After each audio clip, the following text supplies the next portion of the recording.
ಜಂಗಮಕೋಟೆ ಕ್ರಾಸ್ನಲ್ಲಿ ರೈತ ಸಂಘದ ಸದಸ್ಯತ್ವ ಮತ್ತು ಹಸಿರು ಶಾಲು ದೀಕ್ಷಾ ಅಭಿಯಾನ ಕಾರ್ಯಕ್ರಮ.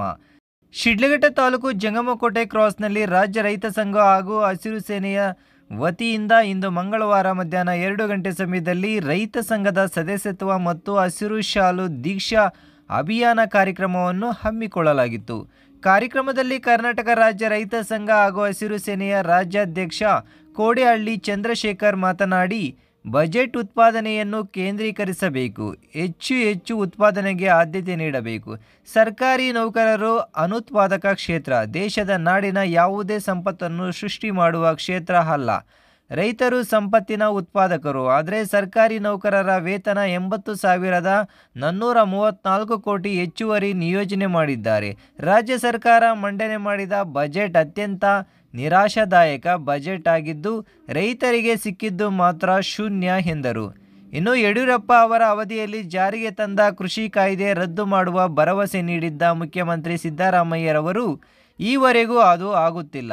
ಒಂದೆಡೆ ಸರ್ಕಾರ ಆರ್ಥಿಕವಾಗಿ ಸದೃಢವಾಗಿದೆ ಎಂಬುದು ಪ್ರಚಾರ ಮಾಡಿಕೊಳ್ಳುತ್ತಿದೆ. ಕೃಷಿ ಕಾಯ್ದೆಯನ್ನು ಸಂಪೂರ್ಣವಾಗಿ ವಾಪಸ್ ಪಡೆಯಲು ಸರ್ಕಾರವನ್ನು ಮನವಿ ಮಾಡಿದ್ದು, ಆದರೆ ಬಜೆಟ್ನಲ್ಲಿ ವಾಪಸ್ ಪಡೆಯದೆ ತಿದ್ದುಪಡಿ ಮಾಡಿದ್ದಾರೆ. ರೈತರ ಉತ್ಪನ್ನಗಳು ಕೃಷಿ ಪ್ರಾಂಗಣದಲ್ಲಿ ಮಾರಾಟವಾಗಬೇಕು. ಜಿಲ್ಲೆ, ತಾಲೂಕು ಮಟ್ಟ ಹಾಗೂ ಉಪ ಮಾರುಕಟ್ಟೆ ಪ್ರಾಂಗಣದಲ್ಲಿ ಮಾರಾಟವಾಗಬೇಕು. ಅದನ್ನು ಹೊರತುಪಡಿಸಿ ಹೊರಗಡೆ ಮಾರಾಟ ಮಾಡಲು ಅವಕಾಶ ಇಲ್ಲ ಎಂಬ ತಿದ್ದುಪಡಿ ತಂದಿದ್ದಾರೆ. ಗ್ಯಾರಂಟಿ ನೀಡುವ ಭರದಲ್ಲಿ ರೈತರಿಗೆ ಸ್ಪಂದಿಸುವ ಮನೋಭಾವನೆ ಸರ್ಕಾರಕ್ಕೆ ಹೋಗಿದೆ. ಈ ನಿಟ್ಟಿನಲ್ಲಿ ವಿವಿಧ ಕಡೆ ಸಭೆ ಕೈಗೊಂಡು ಮುಂದಿನ ದಿನಗಳಲ್ಲಿ ಹೋರಾಟ ರೂಪಿಸಲಾಗುತ್ತದೆ ಎಂದರು. ಕೆಐಎಡಿಬಿ ರವರು ಜಂಗಮಕೋಟೆ ವ್ಯಾಪ್ತಿಯಲ್ಲಿ ರೈತರ ಜಮೀನುಗಳನ್ನು ಭೂಸ್ವಾಧೀನಪಡಿಸಿಕೊಳ್ಳಲು ಅದನ್ನು ವಿರೋಧಿಸಿ ರೈತ ವಿರೋಧಿ ಕೃಷಿ ಕಾಯ್ದೆಗಳನ್ನು ಹಿಂಪಡೆಯಬೇಕು. ಬರಗಾಲದ ಅಭಾವ ಪರಿಸ್ಥಿತಿ ನಿರ್ಮಾಣವಾಗಿದ್ದು, ರೈತರ ಕೃಷಿ ಸಾಲವನ್ನು ಮನ್ನಾ ಮಾಡಬೇಕು. ರೇಷ್ಮೆ ಹಾಗೂ ಹಾಲಿನ ಉತ್ಪಾದನೆಗೆ ಸೂಕ್ತ ಬೆಂಬಲ ಬೆಲೆ ನೀಡಬೇಕು ಸೇರಿದಂತೆ ಇತರೆ ರೈತರ ಬೇಡಿಕೆಗಳು ಈಡೇರಿಸುವಂತೆ ಒತ್ತಾಯಿಸಿ ತಹಶೀಲ್ದಾರ್ ಸ್ವಾಮಿ ಮುಖಾಂತರ ಸರ್ಕಾರಕ್ಕೆ ಮನವಿ ಸಲ್ಲಿಸಿದರು. ಈ ಸಂದರ್ಭದಲ್ಲಿ ರಾಜ್ಯ ರೈತ ಸಂಘ ಹಾಗೂ ಹಸಿರು ಸೇನೆಯ ರಾಜ್ಯ ಪ್ರಧಾನ ಕಾರ್ಯದರ್ಶಿ ಭಕ್ತರಹಳ್ಳಿ ಬೈರೇಗೌಡ, ತಾಲೂಕು ಅಧ್ಯಕ್ಷ ತಾದೂರು ಮಂಜುನಾಥ್, ಜಿಲ್ಲಾ ಉಪಾಧ್ಯಕ್ಷ ಮುನಿನಂಜಪ್ಪ ಸೇರಿದಂತೆ ಎಲ್ಲ ರೈತರು ಹಾಜರಿದ್ದರು. 23ನೇ ತಾರೀಕು ವಿಧಾನಸಭಾ ಅಧಿವೇಶನದಲ್ಲಿ ಮಂಡನೆ ಮಾಡ್ತಾರೆ. ಮಂಡನೆ ಮಾಡಿ ಈ ಕಾಯ್ದೆಯನ್ನ ಸಂಪೂರ್ಣ ವಾಪಸ್ ಪಡಿಬೇಕು ಅಂತ ಹೇಳಿದ್ವಿ ನಾವು. ಇವರು ವಾಪಸ್ ಪಡೀಲಿಲ್ಲ, ಆದರೆ ತಿದ್ದುಪಡಿಯನ್ನ ಮಾಡಿದ್ರು. ತಿದ್ದುಪಡಿಯಲ್ಲಿ ಜಯಂತ ಇಲ್ಲಿದೆ, ಆಮೇಲೆ ನಿಮಗೆ ಓದಿ ಹೇಳ್ತೇನೆ. ಇದರಲ್ಲಿ ಮುಖ್ಯಾಂಶಗಳು ಏನು ಅಂದ್ರೆ, ಈ ಕಾಯ್ದೆ ಏನಿದೆ ಇದರ ಕೆಳಗಡೆ ತಿದ್ದುಪಡಿಗಳು ಏನಾಗಿದೆ ಅಂದ್ರೆ, ರೈತರ ಉತ್ಪನ್ನಗಳು ಏನಿದೆ ಕೃಷಿ ಮಾರುಕಟ್ಟೆ ಪ್ರಾಂಗಣದಲ್ಲಿ ಮಾರಾಟ ಆಗಬೇಕು.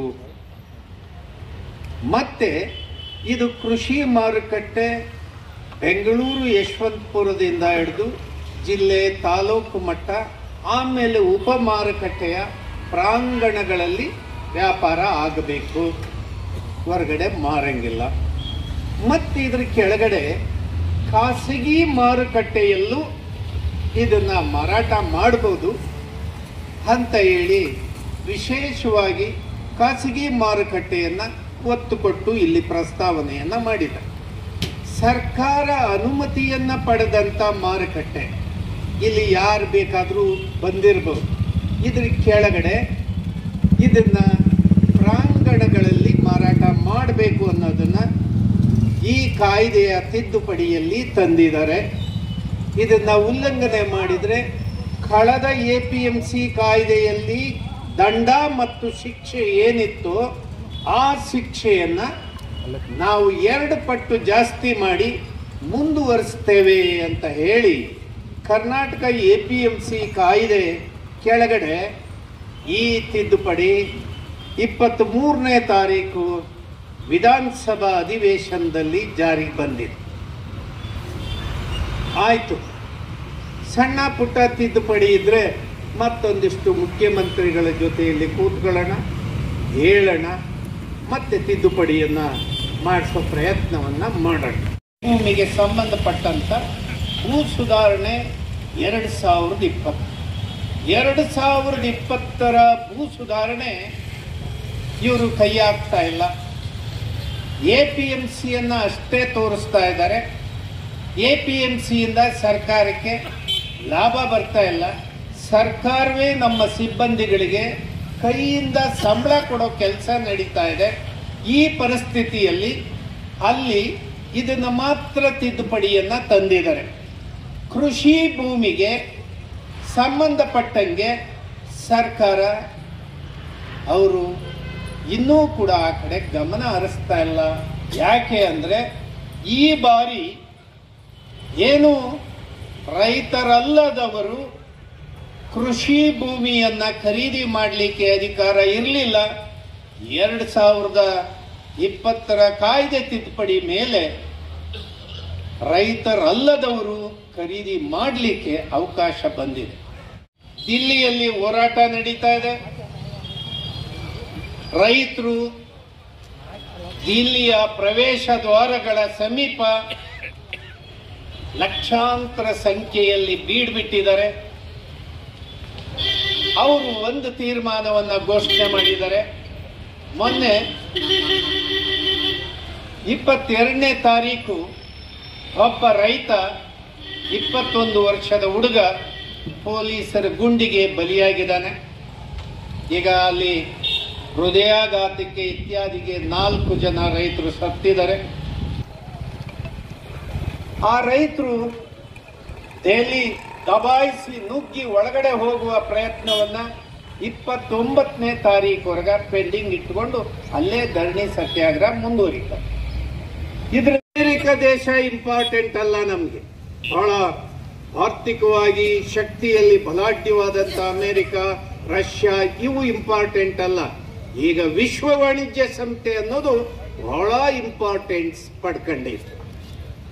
ಇಲ್ಲಿ ನಾವು ಗಮನಿಸಬೇಕಾಗಿರೋದು ಬಂಧುಗಳೇ, ನಮ್ಮಲ್ಲೂ ಕೂಡ ಅನೇಕ ಜನ ಬಹಳ ಶ್ರೀಮಂತರುಗಳಿದಾರಲ್ಲ, ಅದಾನಿ, ಅಂಬಾನಿ, ಟಾಟಾ ಇತ್ಯಾದಿಗಳು ಹೆಸರು ಹೇಳ್ತೀವಲ್ಲ, ಇವರೂ ಕೂಡ ಅಲ್ಲಿ ಸದಸ್ಯರು. ಎಲ್ಲಿ ವಿಶ್ವ ವಾಣಿಜ್ಯ ಸಂಸ್ಥೆಯಲ್ಲಿ ಇವರು ಕೂಡ ಸದಸ್ಯರು. ಇವ್ರನ್ನ ಆಫ್ರಿಕಾಕ್ಕೆ ಹೋದ್ರೆ, ಇವ್ರನ್ನ ಬೇರೆ ದೇಶಕ್ಕೆ ಹೋದ್ರೆ, ಇವರು ಕೂಡ ವರ್ಲ್ಡ್ ಟ್ರೇಡ್ ಆರ್ಗನೈಸೇಷನ್ ನಿಂದ ಬಂದವರು ಅಂತಾನೆ ಬೇರೆ ದೇಶದವರು ತಿಳ್ಕೊಂತಾರೆ. ಹಾಗಾಗಿ ಇವತ್ತ ಯಾಕೆ ಅಲ್ಲಿಗೆ ಹೋಗಿದ್ದಾರೆ, ರೈತರು ಯಾತಕ್ಕೆ ಅದನ್ನ ಪ್ರಶ್ನೆ ಮಾಡಿದ್ದಾರೆ ಅಂದ್ರೆ, ಕೃಷಿ ಏನಿದೆ, ರೈತರ ಭೂಮಿ, ರೈತರ ಮಾರುಕಟ್ಟೆ, ರೈತರ ವಾಣಿಜ್ಯ ಇತ್ಯಾದಿಗಳು ಏನಿದೆ, ಆ WTOದಿಂದ ನಮ್ಮನ್ನ ಪಾರ್ ಮಾಡಿಬಿಡಿ. ಆ ಒಪ್ಪಂದದ ಕೆಳಗಡೆ ರೈತರನ್ನ ನೀವು ಅಲ್ಲಿ ಇಟ್ಕೊಂಡು ಮಾತಾಡಬೇಡಿ. ರೈತರನ್ನ ಅಲ್ಲಿ ಅಡ ಇಟ್ಬಿಟ್ಟು ಭಾರತ ದೇಶ ಮಾತಾಡಬೇಡಿ. ರೈತರನ್ನ WTOದಿಂದ ಮುಕ್ತಗೊಳಿಸಿ. ನಿಮಗೆ ಅರ್ಥ ಆಗ್ತಾ ಇದೆಯೋ ಏನೋ, ಇದು ಯಾವುದೋ ನಮಗೆ ಸಂಬಂಧ ಇಲ್ದಿದ್ದ ವಿಷಯ ಏನೋ ಅಧ್ಯಕ್ಷರು ಹೇಳ್ತಾ ಇದ್ದಾರೆ ಅಂತ ಹೇಳಿ. ಆದರೂ ಕೂಡ ನೀವು ತಿಳ್ಕೋಬೇಕಾಗಿದ್ದು ನಿಮ್ದೇ ವಿಷಯ.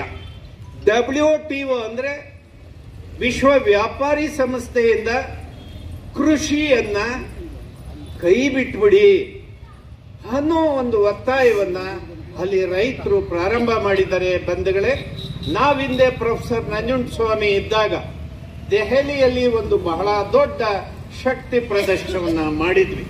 ಆ ಸಂದರ್ಭದಲ್ಲಿ ವಾಜಪೇಯಿ ಅವರು ಪ್ರಧಾನಮಂತ್ರಿ ಇದ್ರು. ಅವ್ರನ್ನ ಭೇಟಿ ಮಾಡಿದಾಗ ಅವ್ರು ಹೇಳಿದ್ರು, ಇಲ್ಲ ರೈತರಿಗೆ ನನ್ನ ದೇಶಕ್ಕೆ ತೊಂದರೆ ಆಗುತ್ತೆ ಅನ್ನೋದಾದ್ರೆ ನಾವು WTOದಲ್ಲಿ ಅಗ್ರಿಕಲ್ಚರ್ನ ವಿಡ್ರಾ ಮಾಡಿಬಿಟ್ರಾಯ್ತು, ಅದಕ್ಕೆ ನಿಮಗೆ ಭಯ, ನೀವು ಎದುರ್ಕೋಬೇಡಿ, ನಾವಿದೀವಿ ಅಂತ ಹೇಳಿ ನಮ್ಮ ವಾಜಪೇಯಿ ಅವರು ಅವತ್ತ ನಮಗೆ ಭರವಸೆಯನ್ನ ನೀಡಿದರು. ಮಾನ್ಯ ಪ್ರಧಾನಮಂತ್ರಿ ನರೇಂದ್ರ ಮೋದಿ ಅವರಿಗೆ ಈ ಮಾತನ್ನ ಈ ಸಂದರ್ಭದಲ್ಲಿ ನಿಮ್ಮ ಎದುರುಗಡೆ ಜ್ಞಾಪಕ ಮಾಡ್ತಾ ಇದ್ದೀವಿ. ದಯಮಾಡಿ ಪ್ರಧಾನಿಗಳೇ, ವಿಶ್ವ ವ್ಯಾಪಾರಿ ಸಂಸ್ಥೆಗೆ ರೈತರನ್ನ ಬಲಿ ಕೊಡಕ್ಕೆ ಹೋಗಬೇಡಿ. ದಯಮಾಡಿ ರೈತರನ್ನು ಮುಕ್ತಗೊಳಿಸಿಬಿಡಿ ಅನ್ನೋದು ನಮ್ಮ ಪ್ರಮುಖವಾದಂಥ ಡಿಮ್ಯಾಂಡ್. ನಮ್ಮ ಚಳುವಳಿ 1 ವರ್ಷದ ನಂತರದಲ್ಲಿ, ಅಂದರೆ ಈಗಾಗಲೇ 2 ವರ್ಷ ಆಗ್ತಾ ಬಂತು, 2 ವರ್ಷದ ನಂತರದಲ್ಲಿ ಮತ್ತೆ ಚಳುವಳಿ ದೆಹಲಿಯಲ್ಲಿ ಪ್ರಾರಂಭ ಆಗಿದೆ. ಆ ಚಳುವಳಿ ಈಗ ಪ್ರಶ್ನೆ ಇಕ್ಕಿರೋದು, ನೀವು ಹೇಳಿದ್ರಲ್ಲ ಪ್ರಧಾನಿಗಳೇ, ಸ್ವಾಮಿನಾಥನ್ ವರದಿ ಪ್ರಕಾರ ಈಗ ತಾವು ಖರೀದಿ ಮಾಡಬೇಕು ಅಂತ ಹೇಳಿ ಒತ್ತಾಯವನ್ನು ಪ್ರಾರಂಭ ಮಾಡಿದ್ದಾರೆ. ನೀವು ಸ್ವಲ್ಪ ಅಂದ್ಕೊಂತೀರಿ ಪಂಜಾಬ್ ರೈತರೇ ಯಾಕೆ ಜಾಸ್ತಿ ಇದ್ದಾರೆ ಅಂತ ಹೇಳಿ. ಯಾಕೆ ಅವರೇ ಜಾಸ್ತಿ ಇದ್ದಾರೆ, ಬೇರೆ ರೈತರು ಯಾಕೆ ಜಾಸ್ತಿ ಇಲ್ಲ ಅಂತೇಳಿ. ಸ್ನೇಹಿತರೆ, ಬಾಕ್ರಾನಂಗಲ್ ಅಣೆಕಟ್ಟೆಯನ್ನ ಕಟ್ಟುವಾಗ ಆ ನೀರಿನ ಹೆಚ್ಚು ಸೌಲಭ್ಯ ಒದಗಿದ್ದು ಪಂಜಾಬ್ ಹರಿಯಾಣಕ್ಕೆ. ಪಂಜಾಬ್ ಹರಿಯಾಣ ನೀರಾವರಿ ಆಯಿತು. ಅದರಲ್ಲೂ ಪಂಜಾಬ್ 95 ಭಾಗ ನೀರಾವರಿ ಆಯಿತು.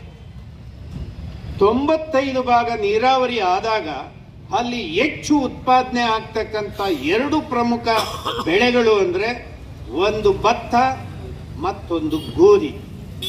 ರೈತರು ಆತಂಕಗೊಳ್ತಾರೆ, ನಾವು ಇಷ್ಟು ದೊಡ್ಡ ಪ್ರಮಾಣದಲ್ಲಿ ಬೆಳೆದ್ರೆ ಇದನ್ನು ಕೊಂಡ್ಕೊಳ್ಳೋರು ಯಾರು ಅನ್ನೋ ಆತಂಕ ರೈತರಲ್ಲಿ ಪ್ರಾರಂಭ ಆಯಿತು. ಆ ರೈತರಲ್ಲಿ ಆತಂಕ ಪ್ರಾರಂಭ ಆದಾಗ ಭಾರತ ಸರ್ಕಾರ ಆ ರೈತರಿಗೆ ಒಂದು ಭರವಸೆಯನ್ನ ಕೊಡ್ತದೆ, ನೀವು ಹೆದರಬೇಡಿ ರೈತರೇ, ನೀವು ಹೆದರಬೇಡಿ, ನಾವಿದ್ದೀವಿ, ನೀವು ಎಷ್ಟು ಬೆಳಿತೀರೋ ಬೆಳೀರಿ, ಖರೀದಿ ಮಾಡಕ್ ನಾವಿದ್ದೀವಿ ಅಂತ ಹೇಳಿ. ಆ ಸಂದರ್ಭದಲ್ಲಿ ನಮ್ಮ ಫುಡ್ ಕಾರ್ಪೊರೇಷನ್ ಆಫ್ ಇಂಡಿಯಾ ಅಂದ್ರೆ ನಮ್ಮ ಆಹಾರ ನಿಗಮ, ಭಾರತೀಯ ಆಹಾರ ನಿಗಮ ಸ್ಥಾಪನೆ ಆದಂತ ಮುಖ್ಯ ಕೇಂದ್ರ ಕಚೇರಿ ಪಂಜಾಬಿನಲ್ಲಿ ನಾವು ಪ್ರಾರಂಭ ಮಾಡ್ತೇವೆ. ಪಂಜಾಬಿನ ಭತ್ತ ಮತ್ತು ಗೋಧಿಯನ್ನ ದೇಶದಲ್ಲಿ ಎಲ್ಲೂ ಖರೀದಿ ಮಾಡೋದಿಲ್ಲ. ಹೆಚ್ಚು 75 ಭಾಗ ಪಂಜಾಬ್ನಲ್ಲಿ ಖರೀದಿ ಮಾಡಿದ ಮೇಲೆ ಹರಿಯಾಣ, UP, ಬೇರೆ ಬೇರೆ ಮಧ್ಯಪ್ರದೇಶ, ಹಾಗೆ ಬೇರೆ ಬೇರೆ ರಾಜ್ಯಗಳಲ್ಲಿ ಖರೀದಿ ಮಾಡ್ತೀವಿ 25 ಭಾಗ. ಅಲ್ಲಿ 3 ಬೆಳೆ ಬೆಳೀತಾರೆ.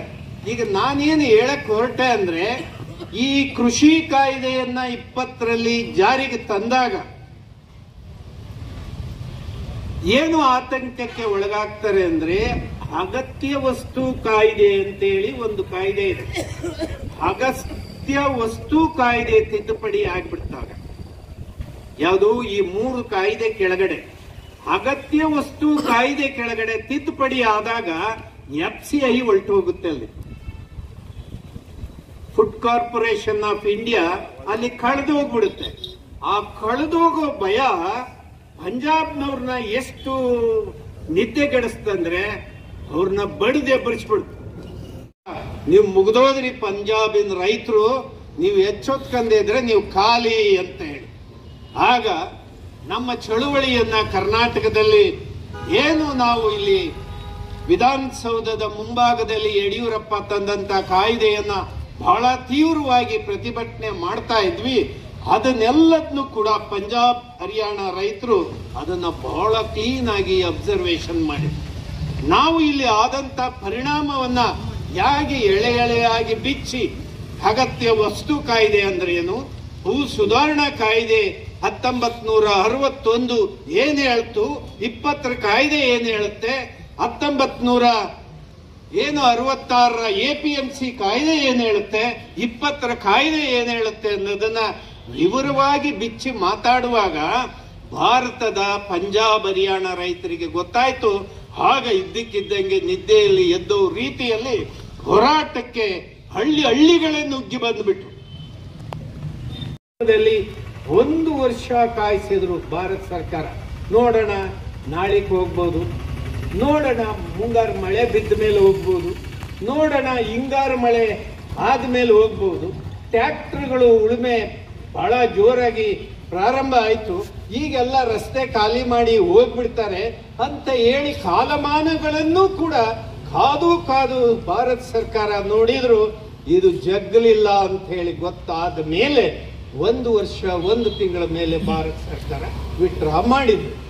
ಎಸ್ಪಿ ಕನಿಷ್ಠ ಬೆಂಬಲ ಬೆಲೆ ಇಲ್ಲದೆ ಇದ್ರೆ ರೈತರು ನೀವು ಉತ್ಪಾದನೆ ಮಾಡೋದು ವೇಸ್ಟು, ನೀವು ಬದುಕಿರೋದು ವೇಸ್ಟ್ ಅನ್ನಂಗೆ ಆಗತ್ತೆ. ಅನ್ನ ಕೊಡ್ತೀರಿ, ಹಾಲು ಕೊಡ್ತೀರಿ, ಮೊಟ್ಟೆ ಕೊಡ್ತೀರಿ, ಮಾಂಸ ಕೊಡ್ತೀರಿ, ಹಣ್ಣು ತರಕಾರಿ ಕೊಡ್ತೀರಿ, ತೆರಿಗೆ ಕೊಡ್ತೀರಿ, ನೀವು ಬದುಕೋದು ಹೆಂಗೆ ಅಂತ ಹೇಳಿ ನೀವು ಯೋಚನೆ ಮಾಡದೆ ಇದ್ರೆ ಹೆಂಗೆ? ಎಲ್ಲದನ್ನೂ ಕೊಡೋರು ನೀವೇ. ಬಹಳ ಎಕನಾಮಿಸ್ಟ್ಗಳು ನಮ್ಮ ಜೊತೆ ಚರ್ಚೆ ಮಾಡುವಾಗ ಮಕ್ಕಳೇ ಬಿದ್ದುಬಿಡ್ತಾರೆ. ಅದರಿಂದ ಅಷ್ಟು ಬಂತು, ಎಕಾನಮಿ ಗ್ರೋತ್ ಇದು ಇಷ್ಟಿದೆ, ಅಗ್ರಿಕಲ್ಚರ್ ಇಷ್ಟು ಕೆಳಗಡೆ ಇದೆ, ಮೇಲಿದೆ ಎಲ್ಲ ಮಾತಾಡ್ತಾರೆ. ಆದರೆ ನಮ್ದೇ ಬೇಸಿಕ್ ಇಂಡಸ್ಟ್ರಿ ಯಾವುದಂದ್ರೆ ಹಳ್ಳಿ. ಎಲ್ಲ ವಸ್ತುಗಳಿಗೆ, ದೇಶದ ಎಲ್ಲ ಕೈಗಾರಿಕೆಗಳಿಗೆ 75 ಭಾಗ ಕಚ್ಚಾ ವಸ್ತು ತಯಾರು ಮಾಡ್ತಕ್ಕಂಥ ಬೇಸಿಕ್ ಇಂಡಸ್ಟ್ರಿ ನಾವು, ನಮ್ಮ ಮೇಲೆ ಇಡೀ ದೇಶ ನಿಂತಿರೋದು ಅನ್ನೋದನ್ನ ನೀವ್ಯಾರು ಮರಿಬಾರ್ದು ಬಂಧುಗಳೇ. ಆದ್ರೆ ಮರ್ತಿರೋದು ಯಾವುದು ಅಂದ್ರೆ ಉತ್ಪಾದನೆ ಎಲ್ಲ ಮಾಡ್ತೇವೆ, ನಾವು ಬದುಕೋದು ಹೆಂಗೆ ಅಂತ ಹೇಳಿ ಆರ್ಥಿಕ ಹಣಕಾಸನ್ನ ಲೆಕ್ಕಾಚಾರ ಹಾಕ್ತಲೇ ನಾವು ಬಿಟ್ಬಿಟ್ಟಿದ್ವಿ. ಈಗ ಲೆಕ್ಕಾಚಾರ ನಮಗೆ ಎಷ್ಟು ಮುಖ್ಯ ಅನ್ನೋದನ್ನ ನಾವು ತೀರ್ಮಾನಕ್ಕೆ ಬರಬೇಕು. ನಾನು ಪದೇ ಪದೇ ನಿಮ್ ಜೊತೆ ಎಲ್ಲ ಬಹಳ ಸರಳವಾದ ಲೆಕ್ಕಾಚಾರ ಹೇಳ್ತಾ ಇರ್ತೀನಿ. 1 ಕ್ವಿಂಟಾಲ್ ರಾಗಿಗೆ ಸರ್ಕಾರದ MSP ಎಷ್ಟಿದೆ? 3,800 ರೂಪಾಯಿ. 3,800 ರೂಪಾಯಿ MSP ಕನಿಷ್ಠ ಬೆಲೆ ಸರ್ಕಾರದ್ದೇನಿದೆ 3,800.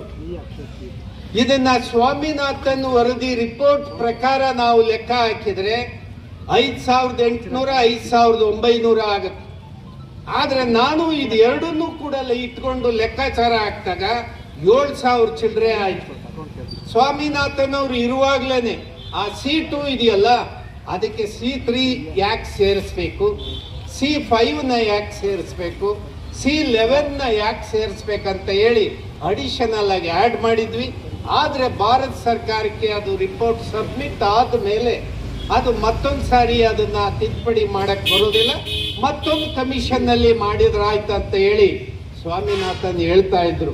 ಹಾಗಾಗಿ ಬಂಧುಗಳೇ, ನಿಮ್ಮ ಪರಿಶ್ರಮ ಏನಿದೆ ಆ ಪರಿಶ್ರಮಕ್ಕೆ ಆ ಬೆವರಿನ ಪ್ರತಿಫಲ ತಲುಪಬೇಕಂದ್ರೆ ಸ್ವಾಮಿನಾಥನ್ ರಿಪೋರ್ಟ್ C2+50 ಇದನ್ನ ನಾನು ಯಾಕೆ ಹೇಳ್ತಾ ಇದ್ದೀನಿ ಮತ್ತೊಂದು ಸಾರಿ ಅಂದ್ರೆ ನಿಮ್ ತಲೆನಲ್ಲಿ ಉಳ್ಕೋಬೇಕು, ಇದು ಪ್ರಿಂಟ್ ಆಗ್ಬೇಕು ಗಟ್ಟಿಯಾಗಿ. ನನಗೆ ಎಲ್ಲ ರಾಗಿಗೆ, ಭತ್ತಕ್ಕೆ, ಜೋಳಕ್ಕೆ, ಮತ್ತೊಂದು ತರಕಾರಿಗೆ, ಮತ್ತೊಂದು ರೇಷ್ಮೆಗೆ, ಮತ್ತೊಂದು ತೆಂಗಿಗೆ ಯಾವುದೇ ವಸ್ತು ನಿಗದಿ ಆಗ್ಬೇಕಾದ್ರೆ ಮಾನದಂಡ ಯಾವ್ದಾಗಬೇಕು?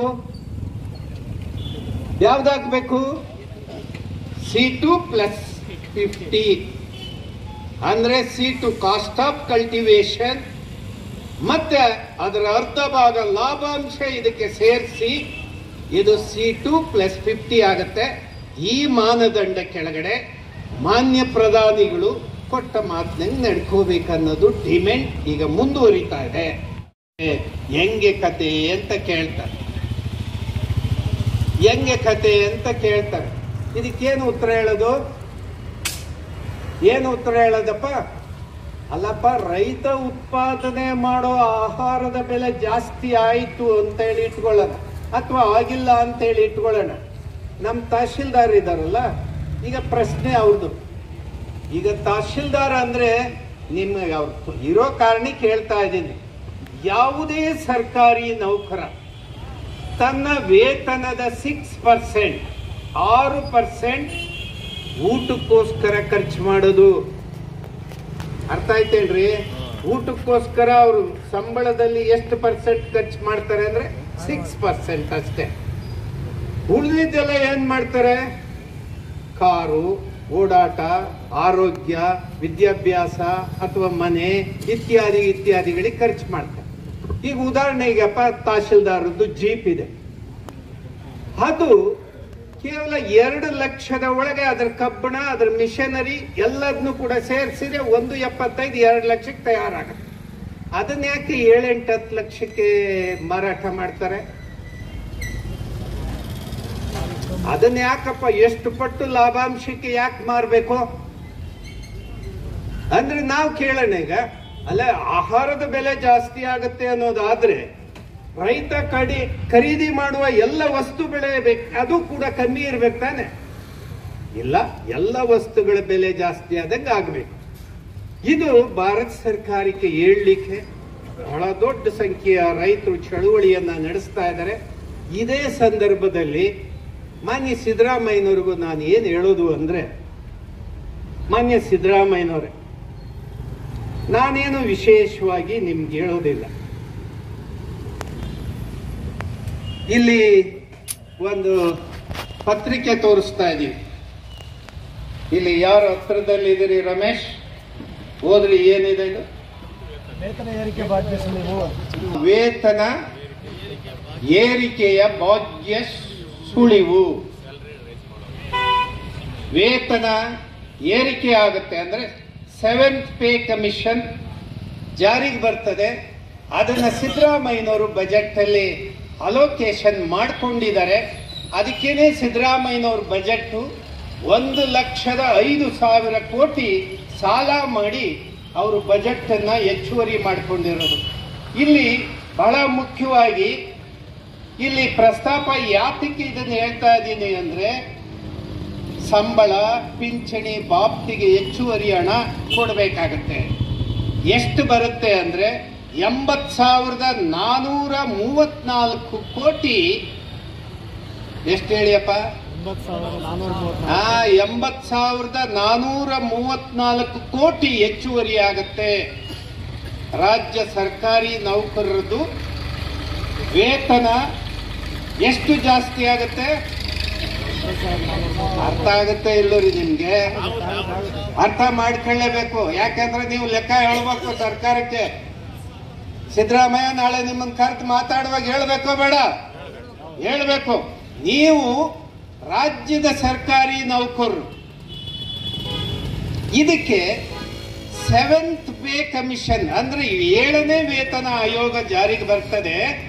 ಅದಕ್ಕೆ ತಾವು ಅಲೋಕೇಶನ್ ಮಾಡ್ಕೊಂತೀರಿ 80,434 ಕೋಟಿ. ನಾವು ವಿರೋಧ ಮಾಡೋದು ಬೇಡ ಏನ್ರಿ? ನಾವು ವಿರೋಧ ಮಾಡೋದು ಬೇಡ. ನಮ್ಮ ಸರ್ಕಾರಿ ನೌಕರರಿಗೆ ನೀವು ಕೊಡ್ರಿ ಅಪ್ಪ, ತಹಶೀಲ್ದಾರಿಗೆ ಜಾಸ್ತಿ ಬರಲಿ, DC ಅವ್ರಿಗೆ ಜಾಸ್ತಿ ಬರಲಿ. ಅವ್ರು ಯಾರು ಬೇರೆಯವರಲ್ಲ, ನಮ್ಮ ಅಣ್ಣ ತಮ್ಮಂದಿರೇ ಅಥವಾ ರೈತ ಕುಟುಂಬದಿಂದಲೇ ಬಹುತೇಕ ಹೆಚ್ಚು ಜನ ಬಂದಿರ್ತಾರೆ. ನಾವು ಪ್ರಶ್ನೆ ಮಾಡಲ್ಲ, ಕೊಡ್ರಿ. ಆದ್ರೆ ನಮ್ಗೆ ಯಾಕೆ ಕೊಡಲ್ಲ? ಆಯ್ತು, ನಮ್ಗೆ ಯಾಕೆ ಕೊಡಲ್ಲ? ಏನಪ್ಪ ಕೇಳೋಣ ಬೇಡ? ಕೇಳಬೇಕೋ ಬೇಡ? ನಾವು ಕೇಳೋದು ಏನಂದ್ರೆ, ತಹಶೀಲ್ದಾರರು ವಿಧಾನಸೌಧದಲ್ಲಿ ಕುಂತು ಕೆಲಸ ಮಾಡುವ ಚೀಫ್ ಸೆಕ್ರೆಟರಿಯಿಂದ ಆ ಸಿಬ್ಬಂದಿ ಏನಿದೆ ಸರ್ಕಾರಿ ನೌಕರರು, ಇದು ಅನುತ್ಪಾದಕ ಕ್ಷೇತ್ರ. ಅರ್ಥ ಆಗತ್ತಪ್ಪ ಗೌಡ್ರೆ? ಇದು ಅನುತ್ಪಾದಕ ಕ್ಷೇತ್ರ ಅಂದ್ರೆ ದೇಶದ ನಾಡಿನ ಯಾವುದೇ ಸಂಪತ್ತನ್ನ ಸೃಷ್ಟಿ ಮಾಡೋ ಕ್ಷೇತ್ರ ಅಲ್ಲ. ನಾವು ಸಂಪತ್ತಿನ ಉತ್ಪಾದಕರು. ನಾವು ಸಂಪತ್ತನ್ನ ಉತ್ಪಾದನೆ ಮಾಡೋರು ಚೆಂದಾಗಿರ್ಬೇಕು, ಅನುತ್ಪಾದಕ ಕೆಲಸ ಮಾಡೋರು ಚೆಂದಾಗಿರ್ಬೇಕು. ಬಜೆಟ್ ಯಾವುದನ್ನ ಕೇಂದ್ರೀಕರಿಸಬೇಕು ಅಂದ್ರೆ ಉತ್ಪಾದನೆಯನ್ನ ಕೇಂದ್ರೀಕರಿಸಬೇಕು. ಸಂಪತ್ತು ಹೆಚ್ಚು ಹೆಚ್ಚು ಉತ್ಪಾದನೆಗೆ ಆದ್ಯತೆಯನ್ನ ಕೊಡಬೇಕು. ಆದ್ರೆ ನಾವು ನೀವು ಯಾಕೆ ಕೊಟ್ರಿ ಅಂತೇಳಿ ಪ್ರಶ್ನೆ ಮಾಡಲ್ಲ. 80,434 ಕೋಟಿಯನ್ನ ಹೆಚ್ಚುವರಿಯಾಗಿ 7th ಪೇ ಕಮಿಷನ್ಗೆ ಅಲೋಕೇಶನ್ ಮಾಡ್ತೀರಿ ಅಂತ ಹೇಳಿ ನಾನು ಪ್ರಶ್ನೆ ಮಾಡೋದಿಲ್ಲ, ಯಾಕೆ ಕೊಟ್ರಿ ಅಂತ ಹೇಳಿ. ಇವತ್ತು ಅದರ ಸರ್ಕಾರಿ ನೌಕರರ ಸಂಘದ ಅಧ್ಯಕ್ಷ ಷಡಾಕ್ಷರಿ ಮಾತಾಡ್ತಾ ಇದ್ರು, ನಿನ್ನೆನೋ ಮೊನ್ನೆನೋ ನಾನು ಕೇಳಿಸ್ಕೊಂಡೆ. ಇವತ್ತು ಮುಖ್ಯಮಂತ್ರಿ ಸರ್ಕಾರಿ ನೌಕರ ಸಂಘದ ಕಾರ್ಯಕ್ರಮದಲ್ಲಿ ಭಾಗವಹಿಸಿ ಇದನ್ನ ಪ್ರಕಟಣೆ ಮಾಡ್ತಾರೆ ಅಂತ ಹೇಳ್ತಾ ಇದ್ರು. ಆದ್ರೆ ಸಿದ್ದರಾಮಯ್ಯನವರು ಹೋಗಿಲ್ಲ, ಡಿ.ಕೆ. ಶಿವಕುಮಾರ್ ಅಲ್ಲಿ ಭಾಗವಹಿಸಿದ್ದಾರೆ. ಅದು ಸಿದ್ದರಾಮಯ್ಯನವ್ರು ಬೇಕಂತಾನೆ ಅದನ್ನ ಮಿಸ್ ಮಾಡ್ಕೊಂಡವ್ರೆ ಅಂತೇಳಿ ನಾನು ಭಾವಿಸ್ತೇನೆ. ಯಾಕಂದ್ರೆ ಈ ರೈತ ಸಂಘದವರು ಇವರೆಲ್ಲ ಅಲ್ಲಿ ಇಲ್ಲಿ ಮಾತಾಡ್ಬಿಡ್ತಾರೆ. ಇನ್ನು ಚುನಾವಣೆ ಕಳೆದಿಲ್ಲ, MP ಎಲೆಕ್ಷನ್, ಇದು ಎಲ್ಲಿ ಉಲ್ಟಾ ಹೊಡೆಯುತ್ತೋ ಯಾಗೋ ಅಂತ ಹೇಳಿ ಅವರು ಅದನ್ನ ಚುನಾವಣೆ ಕಳೆದ ಮೇಲೆ ಮಾತಾಡೋಣ ಅಂತೇಳಿ ಇಟ್ಕೊಂಡಿರ್ಬೋದು. ಹಣ್ಣು ಕೊಡ್ತೀವಿ, ಹಾಲು ಕೊಡ್ತೀವಿ. ನನ್ನ ಹತ್ರ ಚುನಾವಣಾ ಪ್ರಣಾಳಿಕೆ ನನ್ನ ಗಾಡಿನಲ್ಲಿದೆ. ಹಾಲಿಗೆ 7 ರೂಪಾಯಿ 7 ರೂಪಾಯಿ ಪ್ರೋತ್ಸಾಹ ಧನ ಕೊಡ್ತೀವಿ ಅಂತ ನೀವು ಪ್ರಿಂಟ್ ಮಾಡಿದ್ರಿ. ಕೃಷಿ ಕಾಯ್ದೆಯನ್ನ ರದ್ದು ಮಾಡ್ತೀವಿ ಅಂತೇಳಿ ನೀವು ಪ್ರಿಂಟ್ ಮಾಡಿದಿರಿ. 9 ಗಂಟೆ ಕರೆಂಟ್ ಕೊಡ್ತೀವಿ ರೈತರಿಗೆ ಕೃಷಿ ಪಂಪ್ ಸೆಟ್ಗೆ ಅಂತೇಳಿ ತಾವು ಗ್ಯಾರಂಟಿಯನ್ನ ಘೋಷಣೆ ಮಾಡಿದ್ರಿ. ಸುಮಾರು ಎಲ್ಲ ನನ್ನ ಹತ್ರ ಪುಸ್ತಕ ನೀವು ಬಿಡುಗಡೆ ಮಾಡಿದ್ರು, ಚುನಾವಣಾ ಪ್ರಣಾಳಿಕೆ ಕಾಂಗ್ರೆಸ್ ಪಕ್ಷದ್ದು ನನ್ನ ಗಾಡಿನಲ್ಲಿದೆ. ಕೊಟ್ಟ ಮಾತು ನಂಗೆ ಸರಿಯಾಗಿ ನಡ್ಕೊಳ್ಳೋದನ್ನ ಸಿದ್ದರಾಮಯ್ಯ ಡಿ.ಕೆ. ಫಾಲೋ ಮಾಡಬೇಕು. ಇದೇನಾದ್ರು ಉಲ್ಲಂಘನೆ ಮಾಡಿದರೆ ಸರಿಯಾಗೋದಿಲ್ಲ ಅನ್ನುವಂತ ರೈತರ ಒಂದು ಸಂದೇಶ ವಿಧಾನಸೌಧದ ಬಾಗಿಲನ್ನ ತಟ್ಟಬೇಕು. ಹೇಗೆ ತಟ್ಟಬೇಕು ಅಂದ್ರೆ ಸಿಡ್ಲುಘಟ್ಟದ ಪ್ರತಿ ಹಳ್ಳಿಗಳಲ್ಲಿ ಇದನ್ನ ಚರ್ಚೆ ಮಾಡಬೇಕು. ಜಿಲ್ಲೆಯ ಪ್ರತಿ ಹಳ್ಳಿಗಳಲ್ಲಿ ಚರ್ಚೆ ಮಾಡಬೇಕು. ಕರ್ನಾಟಕದ ಹಳ್ಳಿಗಳಲ್ಲಿ ಪ್ರತಿಧ್ವನಿ ಆಗಬೇಕು. ನಮ್ಮನ್ನ ಯಾಕೆ ಕೈ ಬಿಟ್ರಿ? ಬಜೆಟ್ ಅಲ್ಲಿ ರೈತನಿಗೆ ಏನಾರ ಕೊಟ್ಟಿದಾರ?